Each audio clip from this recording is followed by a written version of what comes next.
नमस्कार, मैं हूं गोपाल झा।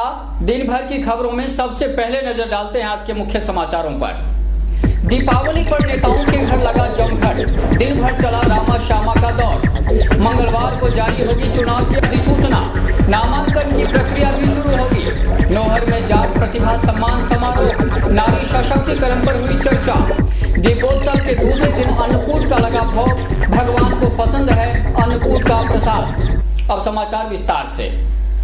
दीपावली पर रंगों की बात कैसे हो सकती है? इस मौके पर तो मिठाइयों और पटाखों की बात होनी चाहिए, है ना? लेकिन नहीं, हम बात कर रहे हैं रंग की, और वह है राजनीतिक रंग। विधानसभा चुनाव के बीच स्काई चैनल ने लिया घोषित और संभावित प्रत्याशियों के आवास स्थल का जायजा। आइए देखते हैं नजारे राजनीतिक रंग के। बलजीत सिंह और प्रदीप पाल की खास रिपोर्ट। सियासत की हलचलें तेज होने लगी हैं, राजनीतिक ऊंट करवट लेने लगा है। हनुमानगढ़ विधानसभा क्षेत्र से इस बार दावेदार कम नहीं। कांग्रेस और बसपा ने प्रत्याशियों की घोषणा कर दी है। भाजपा प्रसोपेश की स्थिति में है। इन सब के बीच दीपावली का रामा श्यामा। अगर समर्थकों के हुजूम से तय होता है नेताओं का दमखम, तो सब कुछ सामने है। लेकिन जो दिखता है वो सच भी तो नहीं होता। राजनीति में आमतौर पर ऐसा भी होता है, इसलिए तो राजनीति को अबूझ पहेली कहते हैं। आइए आपको ले चलते हैं विभिन्न नेताओं के आवास पर। यह है पूर्व मंत्री और भाजपा के वरिष्ठ नेता डॉक्टर राम प्रताप का आवास। घर के सामने लगी हैं कुर्सियां, जिस पर जमे हैं शहर और ग्रामीण क्षेत्र के लोग। जब खूब सारे लोग बैठे हों तो बात राजनीति की होगी। भाजपा में वैसे भी बात टिकट से आगे नहीं बढ़ती, यानी बातचीत की शुरुआत टिकट से होती है और फिर समापन भी। डॉक्टर राम प्रताप के समर्थक टिकट को लेकर आश्वस्त हैं। उन्हें यह भी पता है कि शायद पहली सूची में हनुमानगढ़ का नाम ना हो, लेकिन दूसरी और अंतिम सूची में तो हर हाल में उनका नाम शामिल होगा। पूर्व मंत्री के खासम खास पूर्व पार्षद श्री कृष्ण वर्मा जीतू के मुताबिक सुबह से डॉक्टर राम प्रताप के घर पर खुशनुमा माहौल है। सबको भाजपा उम्मीदवारों की सूची का बेसब्री से इंतजार है। आज रामनवमी का त्यौहार है और आज सुबह ही डॉक्टर साहब के यहाँ पे सभी ग्रामवासियों का, शहरवासियों का तांता लगा हुआ है और दीपावली की सभी शुभकामनाएं डॉक्टर साहब को देने के लिए आ रहे हैं। और सुबह से जो बड़ा खुशनुमा माहौल है, हर कार्यकर्ता में उत्साह है। अब कल तक या परसों तक शायद पैनल डिक्लेयर हो जाएगा, तो उसी में भी लोगों में भी ये भी उत्साह बार बार पूछ रहे हैं भी कब तक नाम ये डिक्लेयर होंगे। तो मेरे को लगता है कि मैडम जो आज गए हैं दिल्ली, तो कल तक शायद ये निर्णय हो जाएगा और सारी स्थिति क्लियर हो जाएगी। पर जन भावना और लोगों का जो हुजूम देख करके जो बहुत भारी उत्साह है, और सभी डॉक्टर साहब सुबह से दीपावली की जो भी आ रहे हैं सभी से मिल करके दीपावली की हार्दिक शुभकामनाएं दे रहे हैं। अब आइए आपको ले चलते हैं पंचायती राज मंत्री चौधरी विनोद कुमार के लीलावाली स्थित आवास पर। चारपाई पर बैठे हैं राज्य मंत्री चौधरी विनोद कुमार और बाकी कुर्सियों पर उनके समर्थक। कांग्रेस की पहली सूची में चौधरी विनोद कुमार का नाम देख समर्थकों में उत्साह है। वे इसे शुभ मानते हैं। खुद मंत्री जी सबको एक एक वोट की कीमत समझा रहे हैं। बात बात के बीच वे सबको मिठाइयां खाने की मनुहार करना नहीं भूलते। ब्लॉक कांग्रेस देहात मंडल के अध्यक्ष गुरमीत सिंह कहते हैं कि मंत्री जी के घर पर सुबह से शहर और ग्रामीण क्षेत्रों से आने जाने वालों का तांता लगा हुआ है।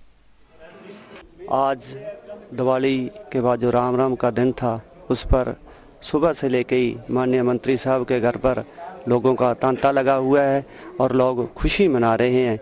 और दूसरी खुशी लोगों को ये भी है कि जो मंत्री जी को टिकट पहली लिस्ट में ही उनका नाम आया है, और इसकी भी लोग बहुत खुशी मना रहे हैं। लोग ढोल लेकर मंत्री जी के निवास पर पहुंचे हैं और सुबह से लेके ही लोगों का यहाँ पर तांता लगा हुआ है बधाई देने वालों का। लोग मोबाइल पर भी बहुत से लोगों बधाई दे रहे हैं दीपावली की।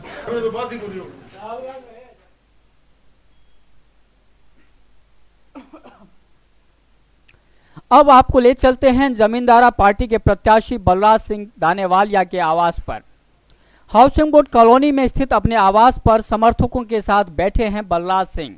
उन्हें इस बात को लेकर मलाल है कि इस बार पहली बार ऐसा हुआ जब वे हाउसिंग बोर्ड कॉलोनी में घर घर जाकर लोगों को राम राम नहीं कर पाए। इसकी वजह है कि ग्रामीण और शहर के बाकी क्षेत्रों से लोग लगातार घर आते रहे। वे इन बातों के माध्यम से हाउसिंग बोर्ड कॉलोनी वासियों के प्रति अपने मन में व्याप्त प्रेम को प्रदर्शित करना नहीं भूलते। स्काई चैनल की टीम ने टाउन में भाजपा के कद्दावर नेता जसपाल सिंह के मकान का भी जायजा लिया। समर्थकों के साथ कमरे में बैठे हैं जसपाल सिंह। कभी आने वालों को राम राम करते हैं तो कभी फोन रिसीव करते नजर आते हैं। खास बात है कि वहां पर भी बात टिकट की ही हो रही है। समर्थक जसपाल सिंह की टिकट पक्की मानकर चल रहे हैं। वहीं बसपा नेता मनीराम प्रधान टाउन जंक्शन मार्ग स्थित श्री श्याम मंदिर परिसर में समर्थकों से घिरे बैठे हैं। जिलाध्यक्ष शैलेंद्र मेघवाल आदि भी पास में बैठे हैं और मनीराम प्रधान फोन पर भी लोगों से बधाइयां लेने में मशगूल हैं। प्रोफेसर सुमन चावला के घर पर भी समर्थकों का हुजूम है। हालांकि मैडम बीच बीच में खुद लोगों के घरों में जाकर बधाइयां दे आई हैं। कुल मिलाकर दीपावली का रामा श्यामा राजनीतिक रंग दिखाने में कोई कसर नहीं छोड़ पा रहा है।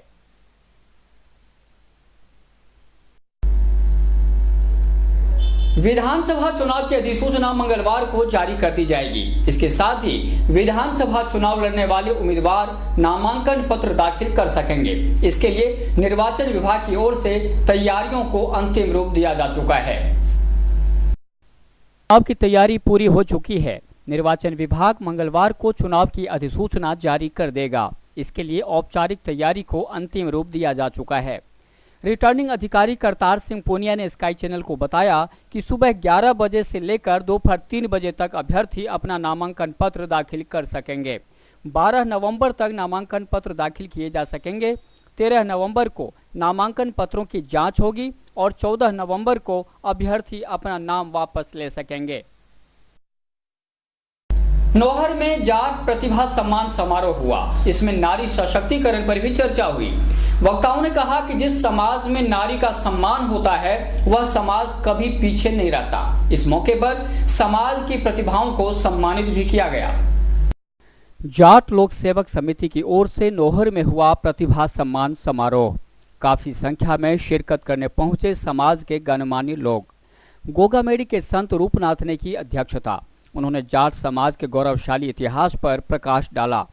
वक्ताओं ने शिक्षा की अनिवार्यता पर प्रकाश डालते हुए कहा कि शिक्षा जीवन की आवश्यकता है, इसके बगैर जीवन का कोई मतलब नहीं। उन्होंने इस तरह के कार्यक्रमों की आवश्यकता जताते हुए कहा कि इससे प्रतिभाओं का आत्मविश्वास बढ़ता है। जब आप लक्ष्य निर्धारित करते हैं बच्चों के लिए खास तौर से, तो आपको लक्ष्य निर्धारण करने के लिए सबसे जरूरी बात होती है कि आपके अंदर कैपेबिलिटी, अंग्रेजी में कहते हैं कैपेबिलिटी और एम्बिशन का मैचिंग होना बहुत जरूरी है। कहने का मतलब है आपके अंदर क्या काबिलियत है और आप क्या हासिल करना चाहते हैं, इन दोनों के बीच के अंदर जुड़ाव होना बहुत जरूरी है।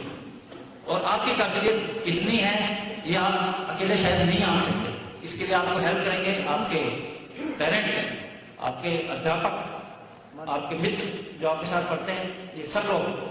आप जब भी आपको लक्ष्य निर्धारित करें इन सबसे जरूर आप कंसल्ट करें, अपनी काबिलियत को देखें। ये लोग आपको बताएंगे। गांव क्रीड़ावण के हमारे दादा गुरु जी थे महंत मिश्रनाथ जी गोदारा।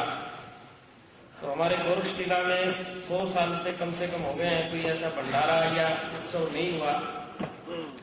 तो ये जो आने वाली 8, 9 और 10 तारीख है नवंबर की, उसके ऊपर मैं उनके स्मृति में एक भंडारा आयोजन किया है, जिसमें पूरे राजस्थान से भागपुर से साधु संत जो हैं वो पधारेंगे। आप लोग उन साधु संतों के दर्शन के लिए, आशीर्वाद के लिए गोरक्ष टीला में आपका सबका स्वागत है। जरूर उस 3 दिन के कार्यक्रम में आप लोग सभी जो है हम के उनके नाम से भी कुछ यहाँ एक कमरा और बन जाए। सर्वोच्च रहा है।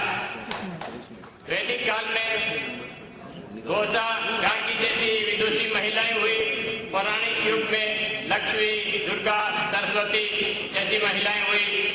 वहीं राष्ट्रीय आंदोलन में भी महिलाओं ने अपनी अहम भूमिकाएं अदा की। न केवल समाज, हर व्यक्ति के विकास के पीछे नारी का हाथ होता है। मूर्ख कालिदास को संस्कृत का बलवान पंडित बनाने में उसकी पत्नी विद्योत्मा का हाथ था। जीजाबाई ने शिवाजी को एक राष्ट्रभक्त बनाया।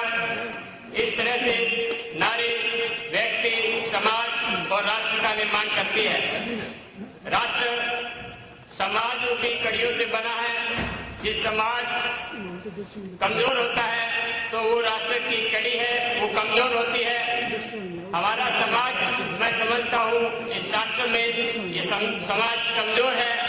इस कमजोर कड़ी को मजबूत करने के लिए नारी की भूमिका अहम हो सकती है और नारी अपनी भूमिका तभी अदा कर सकती है जब वो शिक्षित हो। इसलिए हमको बालिका की शिक्षा पे, स्त्री शिक्षा पे जोर देना होगा। एक बालिका अगर पढ़ती है, एक परिवार शिक्षित होता है और एक बालक पढ़ता है तो केवल एक व्यक्ति शिक्षित होता है।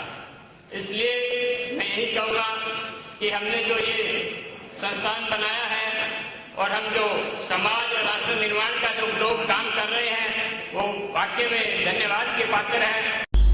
समाचार अभी और भी हैं, देखते रहिए दिन भर की खबरें। Baby happy modern PG college, a brand for quality education द्वारा स्टूडेंट्स के करियर को ध्यान में रखते हुए विभिन्न प्रकार के कोर्सेज करवाए जाते हैं, जैसे MSc, MA, BCA, BBA, BSc, BCom, BA. College में वेल क्वालिफाइड लेक्चरर्स की कड़ी मेहनत से लगातार 3 वर्षों से स्टूडेंट्स ने महाराजा गंगा सिंह विश्वविद्यालय की मेरिट लिस्ट में अपना नाम लाकर शिक्षा के क्षेत्र में एक नया रिकॉर्ड कायम किया। हाय, आई एम नूरजहां। मैं बीबीए की स्टूडेंट हूं। मैंने बीबीए फर्स्ट ईयर में यूनिवर्सिटी में 3rd रैंक प्राप्त किया था। इसका सारा श्रेय मैं अपने मैनेजमेंट और स्टाफ को देना चाहूँगी, जिन्होंने यहाँ पर मुझे इतनी अच्छी फैसिलिटीज़ प्रोवाइड करवा। Simranjeet Kaur, first year I scored 80% marks, and for this I would like to thank for Baby Happy Modern PG College. The environment of this college is very learning and I have learned a lot of during these 2 years. College में corporate world की आवश्यकताओं को ध्यान में रखते हुए समय समय पर करियर गाइडेंस सेमिनार्स और वोकेशनल कोर्सेज आयोजित किए जाते हैं।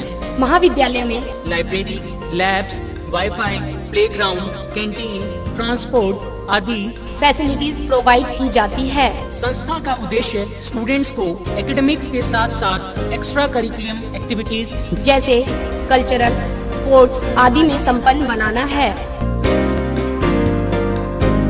हमारे यहाँ पर आपको आकर्षक कीमतों पर 32 इंच LED, LCD टीवी उपलब्ध हैं। डीजी वर्ल्ड के शोरूम पर आपको आकर्षक brand Videocon, Sansui, Kelvinator, Electrolux, Philips, Panasonic, Kenstar आदि के होम एप्लायंसेस मिलेंगे। यहाँ पर LED, LCD TV, AC, refrigerator, washing machine, microwave, water heater आदि इलेक्ट्रॉनिक सामान आकर्षक कीमतों पर एक ही छत के नीचे मिलेंगे। मैं Deepak Bansal radio corporation, Bansal electro power, DG world, Hanumangarh. हमने ये कामना की थी कि हम वर्ल्ड कप जीतेंगे, वो वर्ल्ड कप हम जीत चुके हैं और मैं आपसे ये निवेदन करता हूँ कि जिले का सर्वप्रथम डीजी वर्ल्ड पर हर बढ़िया से बढ़िया वर्ल्ड की कंपनियाँ जो AC, LCD और वॉशिंग मशीनें, माइक्रोवन, होम अप्लाइंस जो भी रखते हैं, आप हमें सेवा का मौका देवें उचित मूल्य पर और फुल गारंटी पर आपको इलेक्ट्रॉनिक्स उत्पादन यहाँ प्राप्त होंगे। जय हिंद, वंदे मातरम। संपर्क करें DG world, town junction road, Vijay cinema के सामने, हनुमानगढ़। भगवान श्री कृष्ण को अन्नकूट का प्रसाद प्रिय है, इसलिए भक्तजन उन्हें हर साल दीपोत्सव के दूसरे दिन अन्नकूट का भोग समर्पित करते हैं। इसी परंपरा को आगे बढ़ाते हुए टाउन और जंक्शन में कई कार्यक्रम हुए। टाउन स्थित नगरपालिका परिसर स्थित हनुमान मंदिर में अन्नकूट का प्रसाद तैयार किया गया। भगवान श्री कृष्ण को समर्पित करने के बाद श्रद्धालुओं ने प्रसाद ग्रहण किया। उन्होंने कहा कि हर साल की तरह अन्नकूट प्रसाद वितरण समारोह होता है, जो इस बार भी हुआ। प्रवक्ता दिनेश शर्मा के मुताबिक इस तरह के कार्यक्रमों से हमें अपनी गौरवशाली परंपरा को आगे बढ़ाने का मौका मिलता है। हर वर्ष की भांति इस साल भी नगरपालिका हनुमान मंदिर चौथीना कुआ में अन्नकूट का जो प्रसाद हर वर्ष वितरित किया जाता है, इस बार भी बड़े भाव श्रद्धा से सभी हनुमानगढ़ वासियों के द्वारा इस मंदिर कमेटी के द्वारा अन्नकूट का प्रसाद वितरित किया गया है। यह हर साल हमारे श्याम परिवार मंदिर कमेटी की तरफ से आयोजन किया जाता है। पूर्वांचल मूल के लोग करीब 1500 किलोमीटर दूर भी अपनी लोक संस्कृति के प्रति गंभीर हैं। यही वजह है कि छठ महोत्सव को लेकर तैयारी शुरू हो चुकी है। मिथिला सेवा समिति की ओर से टाउन में कोहला नहर पर छठ महोत्सव की तैयारी चल रही है। छठ महोत्सव की तैयारी जोरों पर है। टाउन स्थित श्री श्याम मंदिर में मिथिला सेवा समिति की बैठक हुई। इसमें तैयारियों की समीक्षा की गई। संरक्षक देवकी नंदन चौधरी, नवीन ठाकुर, अध्यक्ष बलदेव दास, कार्यक्रम संयोजक एडवोकेट रिंकू मिश्रा, सचिव दिलखुश मंडल, मोहन पेंटर आदि ने विचार व्यक्त किए। सचिव दिलखुश मंडल के मुताबिक 7 नवंबर को खरना के बाद 8 नवंबर को भगवान दिनकर को सायंकालीन अर्घ्य और 9 नवंबर को प्रातःकालीन अर्घ्य अर्पित करने का कार्यक्रम है। इस दौरान इस बार 8 नवंबर की रात जागरण का भी कार्यक्रम है, जिसमें बिहार की लोक गायिका अर्चना सिन्हा और मोहन झा सूर्यदेव का गुणगान करेंगे। हमारी छठ पूजा की तैयारी के विषय में लेके छठ पूजा में तैयारी में आज श्याम मंदिर पे मीटिंग हो रही, जिसके अंदर व्यवस्था की रूपरेखा पे ध्यान दिया गया, जिसके अंदर में अपने छठ की मुख्य 8 तारीख को शाम को सूर्य देव का अर्घ दिया जाएगा और पूरी रात जागरण चलेगी। उस जागरण के अंतर अपने 51 चांदी के सिक्के और 111 रुद्राक्ष की माला की वितरण की जाएगी। बाहर से आए हुए कलाकार नवादा बिहार के अर्चना सिन्हा और मोहन झा द्वारा पूरी मंडली तैयार होके अपने कोल्ले नहर पे पूरी रात माता की गुणगान करेंगे और सभी कार्यकर्ता इस विषय पे पूरी अच्छी तरह से प्रयास कर रहे हैं और काम कर रहे हैं और सभी के सहयोग से और हमारी समिति के सारे कार्यकर्ता की कर्मठ प्रयास से जो ये कार्यक्रम पूरी तरह से सफल होगा और हमें विश्वास है कि पूरे छठ माता से कि पूरे शहर पे ये माता की कृपा रहेगी, छठ मैया की सूर्य देव की, और प्रोग्राम बहुत ही अच्छी तरह से मनाया जा रहा है। ये त्योहार सबसे महत्वपूर्ण होता है हमारे पूर्वांचल वाले के लिए। छठी मैया हैं या नहीं, आमतौर पर पूर्वांचल मूल के लोग छठ महोत्सव पर छठी मैया की पूजा करने की बात करते हैं, लेकिन ऐसा नहीं है। छठी मैया का कहीं भी उल्लेख नहीं है। स्काई चैनल ने जानकारों से बात की तो वास्तविकता का पता चला। सूर्यदेव है प्रत्यक्ष देवता, वो देवता जो प्रतिदिन अल सुबह दर्शन देने पहुंच जाते हैं धरती पर। सूर्योदय के साथ शुरू होती है हम सब की दिनचर्या। जीव जंतुओं को भी जैसे सूर्योदय की प्रतीक्षा रहती है। सूर्यदेव का जीवन में बड़ा महत्व है। कहा जाता है कि दीपावली के छठे दिन पूर्वांचल मूल के लोग जिस छठी मैया की आराधना करते हैं, दरअसल उस छठी मैया का कोई अस्तित्व नहीं है। तो फिर क्या है छठ महोत्सव? लोक पर्वों के जानकार और बैंक अधिकारी नवीन ठाकुर कहते हैं कि जब सृष्टि की रचना हुई तो रोशनी को लेकर सवाल उठा। उस वक्त सूर्यदेव की उत्पत्ति हुई। सूर्यदेव का जन्म दीपावली के दिन हुआ। आमतौर पर नवजात को 6 दिन के बाद ही घर से बाहर निकालने की परंपरा है।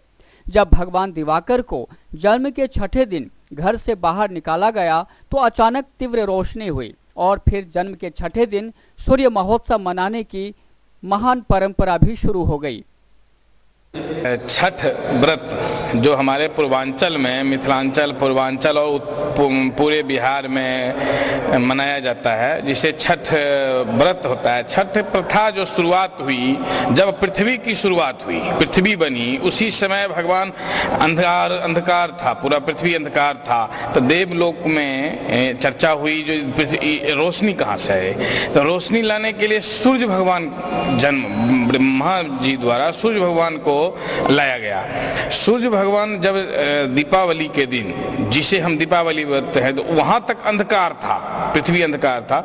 सूर्य भगवान आए, जन्म हुआ अदिति के, उनकी माँ 6 दिन तक उनको घर में रखे। हमारे प्रथा अभी भी हिंदू धर्म में है कि बच्चे का जन्म होता है तो 6 दिन तक बच्चा को घर में रखा जाता है, देश दुनिया से अलग रख के, और 6 दिन के बाद छठी दिन उसे निकाला जाता है, नहा धो के आराम से जनता के लिए किया जाता है। उसी तरह सूर्य भगवान को छठी दिन दुनिया के लिए निकाला गया और उसके बाद से ही शुरू हो गई छठ प्रथा। जीवन में सूर्य का बड़ा महत्व है। अगर एक दिन भी सूर्य का उदय नहीं हो तो समझो विनाश की शुरुआत हो जाए। इसलिए धरतीवासी सूर्यदेव को रोजाना नजर आने वाले प्रत्यक्ष देवता मानते हैं। पूर्वांचल में हम लोग सूर्य अस्त और सूर्योदय दोनों को, क्योंकि शाम को उनका पूजा हुआ था, पहला पूजा शाम को होता है और दूसरा पूजा सूर्योदय को होता है, उसी के बाद शुरुआत हुई। छठ कोई माता नहीं है, छठी माता नहीं है, माँ के गर्भ से जो बच्चा पैदा होता है उसके 6 दिन में बाद जो उसकी संस्कार होता है वो छठवां दिन होता है और दिन को पूजा किया जाता है, इसीलिए छठियार बोलते हैं या छठ बोलते हैं। उस दिन व्रत किया जाता है। हिंदू धर्म में इसका बहुत उपयोग है। सिर्फ एक देवता है जो विश्व में दिखते हैं, वो हमारे सूर्य भगवान हैं। आदिदेव हम जिन्हें बोलते हैं, सूर्य को हम प्रणाम करते हैं और यही हर वक्त दिखते हैं, सबकी रक्षा करते हैं, जीवनदायिनी है, जीवन ही उन्हीं से मिलता है और हम लोग यहाँ व्यवस्था अच्छी तरह से कर रहे हैं। लोक पर्वों के जानकार नवीन ठाकुर स्वीकार करते हैं कि कुछ अरसे के दौरान छठ महोत्सव को राजनीतिक रंग दिया जाने लगा है। इस बार यूं भी राजस्थान में विधानसभा चुनाव है और जिला मुख्यालय पर पूर्वांचल मूल के करीब 25,000 वोटर हैं। ऐसे में छठ महोत्सव में राजनीतिक रंगत देखने को मिले तो कोई आश्चर्य की बात नहीं।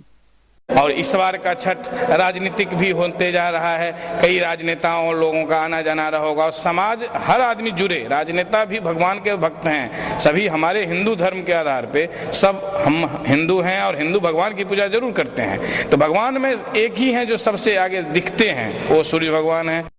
और अभी वक्त है हेडलाइंस का।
और भाजपा नेता इंद्रमोहन सिंह को धानका आदिवासी समिति का प्रदेशाध्यक्ष मनोनीत किया गया है। समिति के राष्ट्रीय अध्यक्ष नथुराम डावला के मुताबिक इंद्रमोहन सिंह को यह दायित्व सौंपा गया है। वहीं इंद्रमोहन सिंह ने समाज में फैली कुरीतियों को दूर करने के सहित राजनीति में समाज की भागीदारी बढ़ाने के लिए बेहतर प्रयास करने की बात कही। अखिल भारतीय धानका समाज समिति का राष्ट्रीय अध्यक्ष नथुराम डावला जी ने मुझे प्रदेशाध्यक्ष का कार्यभार सौंपा है, जिसे मैं पूरी निष्ठा से निभाने की कोशिश करूंगा और समाज के उत्थान के लिए कार्य करूंगा। हमारे समाज में शिक्षा का पिछड़ापन ज़्यादा है और कुछ कुरीतियां उनको दूर करते हुए राजनीतिक में हमारे समाज की भूमिका निभाने की, अग्रिम भूमिका निभाने की कोशिश करूंगा। और इसी के साथ समाचार समाप्त हुए। रोजाना देखते रहिए समाचार। नमस्कार।